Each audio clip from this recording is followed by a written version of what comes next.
Hey budgeties, welcome to my YouTube channel. If you are new, my name is Mo. I am 25 and I'm currently working on my debt. I have my consumer debt with my MX credit card and my car loan, and then I also have my student debt, right? And a part of my progress and a part of my experience, or glow up, I should say, or debt down.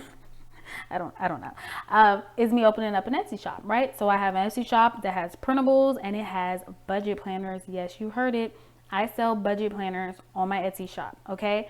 I have a 6-month and a 12-month budget planner, and they come in pink, or AKA mauve, which is a dark pink, and then a black. Now, this video that you're about to watch is you watching how to use the budget planner, right?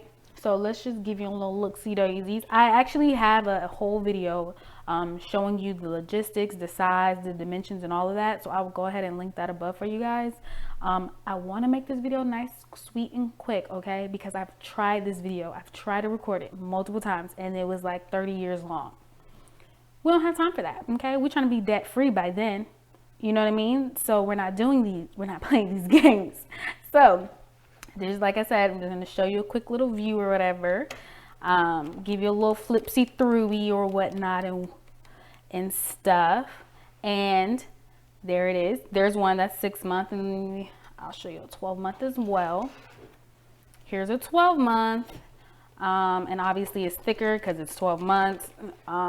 Same setup, but like I said, go ahead and check out the link above. Now, the confusion is, how do you use this?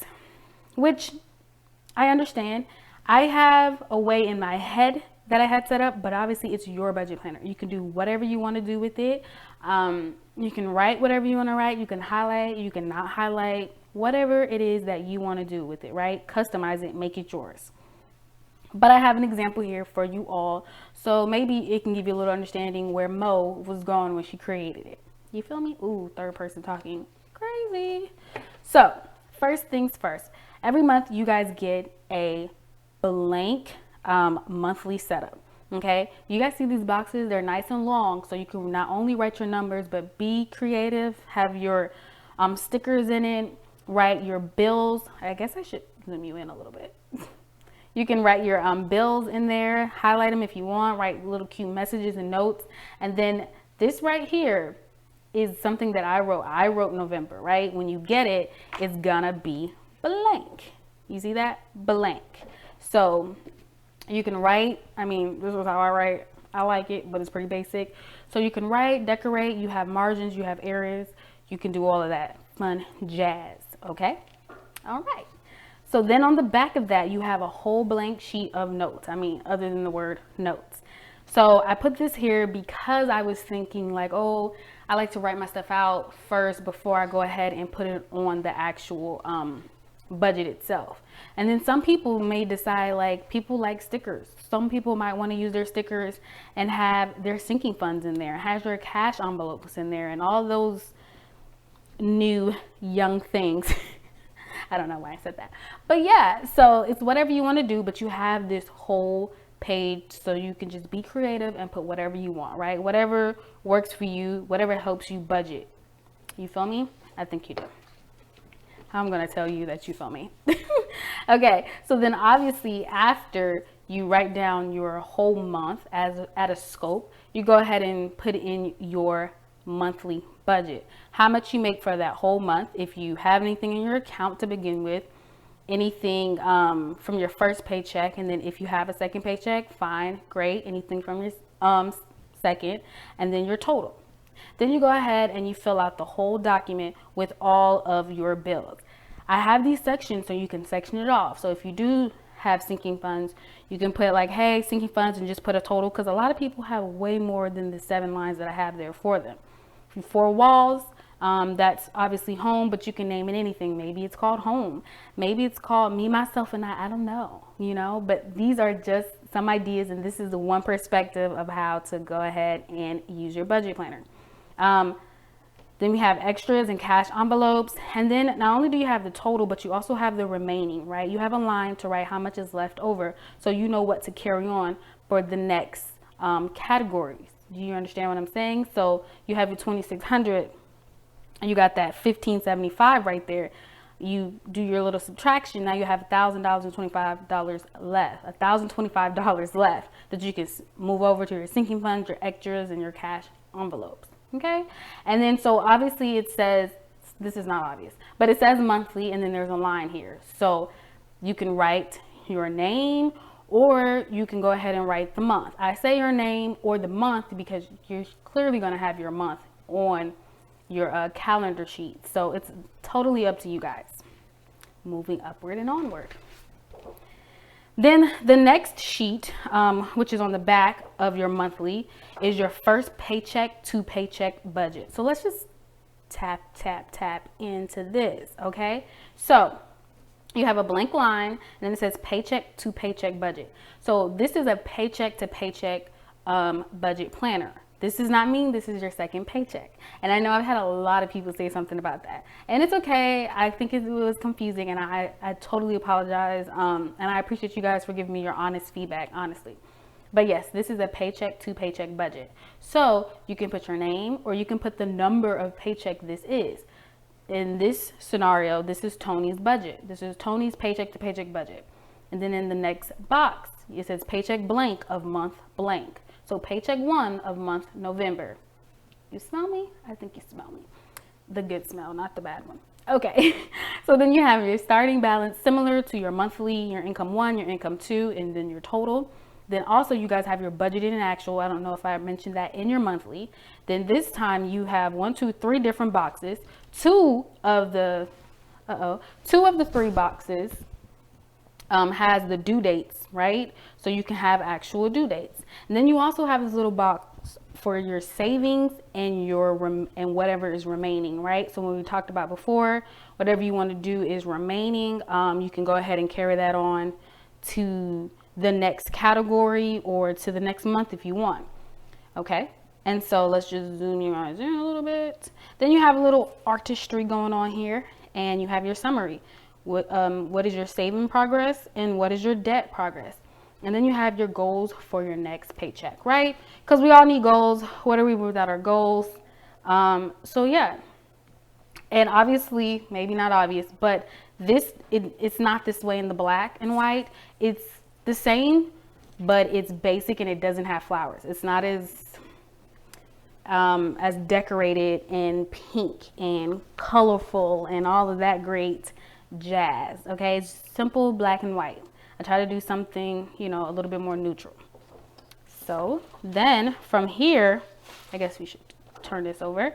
From here, you have your sinking fund sheet. Okay, so on your your paycheck to paycheck budget, if you had your sinking funds in there, here is a sheet where you can track your funds. You have about 10 slots, the goal for your funds, what you're starting at, what you're adding, what you're subtracting, and what your imbalance is, right? This is just a way to keep a track of your sinking funds per paycheck. You have this every paycheck, and there is 3 paychecks for the whole month. Okay, like I said before, if this doesn't work for you and you're like, I like it, but I like my stickers better, completely understand.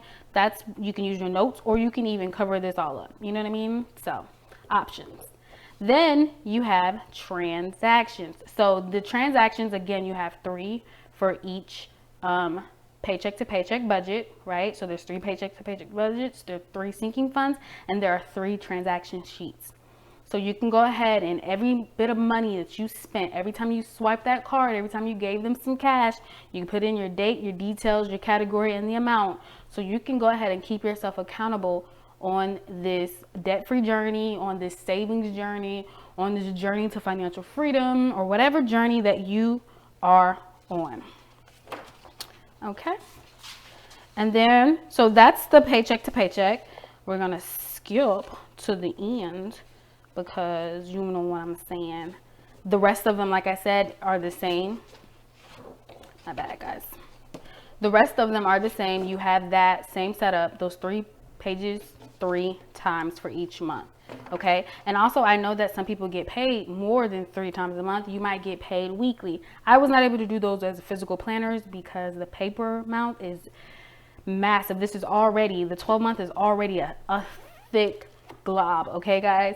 But if you do get paid more than that, I have the printables that are on my Etsy shop. They're $10 and it comes with 5 paychecks, okay? And it's only 1 month, but you download it and then you print it and then print it off, or you just keep reusing that same one, you know what I mean? So you print that off and that's for 5 paychecks. So if that works better for you, I understand. So moving onward and upward. Now you have your savings tracker, right? So you have your current savings, and this is intended for the name. Like I said, it's up to you, whatever you want to do. So for this name, we put house fund, and you have 3 slots for it. You have your saving goals. So the goal for this is $20,000. And then you have your end monthly balance. This person ended off with $255 in their house fund savings account. Then you have a savings account tracker down here where you have a few slots where you can put what savings account you either took from or added to. So you have a plus and minus, the dates you took from or added to, the total that is left over in that account, and then any notes that you might have. Okay, so this is just a good little way to keep track of all of your savings, hence the name savings tracker. And then you have your debt tracker. You guys should be used to seeing this. This is something that I use, not in pink, but I do use this. So I love this debt tracker, guys. Like, oh, not because I love the debt, but I love the tracker because I love to keep track of the debt dwindling. You see that? You see that finger motion? Dwindling, dwindling, dwindling. Anyway, so here we start off with a quote. It says, "The man who never has money enough to pay his debts has too much money of something else." I love that. Okay, moving on, because we'll move on. So you have your creditor, your starting balance, your APR rate, your remaining balance, and what's paid. You have about 18 slots right here, so you can document everything. This is for credit card. I'm assuming credit card, not car, but we'll move onward and upward. Starting balance is $9,000. This person says they don't have an APR rate until 2021. Shout outs to them. Must be nice. Remaining balance is $8,750 because they paid off $250. And so then you have a total slot where you can put, once you write down all of your credits, all of your debts, you can go ahead and do your total debt and how much you paid in total. Also, if you're just like, ooh, I love this debt sheet because I love this debt sheet. The debt sheets alone on my Etsy shop are $1 and they're printables. So you download it, you print it, or, do it digitally, how people do these days. And then finally, we come across our monthly budget overview. So the monthly budget overview is just that. You're doing an overview of the whole month. How much came in, right, in the month of November? What did you complete? So this person completed their monthly budgets, they completed their transactions, they completed working out, the Twilight Saga, shout out to Twilight or whatever, that's my jam. Anyways, then they went ahead and put in their savings contributions, they went ahead and documented their debt contribution, unplanned expenses. Tony here went to Starbucks. That's okay, because we've all been there. I feel you, girl. So then bills paid. So she paid her rent, utilities, car, insurance, internet, debt, entertainment, all her bills. Then for her notes, it says be flexible and forgiving. And then she has her sinking funds. She has her car maintenance, household, out to eat, holiday clothes. And then the final slot or little area says ways to improve next month. And it says calculate Starbucks in sinking fund. So that is the last page of the month. Yeah, so you have your 3 paychecks, 3 sinking funds, 3 transactions, because you get 1 for each paycheck. You have your monthly overview, your I really didn't put this back in order, guys. Your monthly overview, your monthly budget right here, and then you have your savings tracker, your debt tracker, which is on the back of your savings tracker, and then you have your monthly budget overview. I hope this video helped you guys understand a little bit how to use your budget planner, or how I at least thought of you guys using it. Like I said, be creative, use it the way you want to use it, love it the way you want to love it. It's yours. And thank you guys so much for watching. Please like, comment, subscribe, and thank you so much for supporting my Etsy shop. I really appreciate it. And I will see you guys in the next video. Bye, budgeties.